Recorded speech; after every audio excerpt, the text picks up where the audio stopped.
यांना राज्यांचा विकास नाही करता आला. जे हिंदी बोलत नाहीत त्या राज्यांमध्ये, हिंदी बोलत असलेल्या राज्यांमधनं नोकरी धंद्यासाठी लोक इकडे येत आहेत आणि हे म्हणतात हिंदी शिका. कोणासाठी शिकायचं?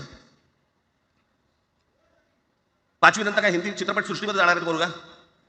कोणासाठी शिकायचं? हिंदी भाषेबद्दल मला वाईट नाही वाटत. भाषा कोणतीही श्रेष्ठच असते, उत्तमच असते. मग ती मराठी असेल, गुजराती असेल, तामिळ असेल, पंजाबी असेल, बंगाली असेल, हिंदी असेल, अजून कुठचीही असेल. एक भाषा उभी करायला खूप प्रचंड तपश्चर्या लागते, खूप लोकांची मेहनत असते. एक लिपी उभी करायला खूप प्रचंड ताकद लागते. अशाच भाषा काय उभ्या राहत नसतात.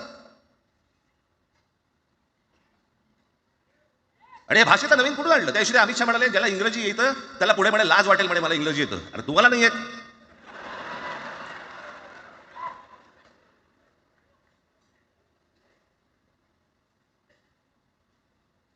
या संपूर्ण हिंद प्रांतावरती 125 वर्ष, 1400 वर्ष मराठ्यांनी राज्य केलं. 1400 वर्ष इतक्या राज्यांवरती आम्ही राज्य केलं. त्यावेळेला राज्यच नव्हती, पण जे प्रदेश होते त्याच्यावरती राज्य केलं. आम्ही मराठी लादली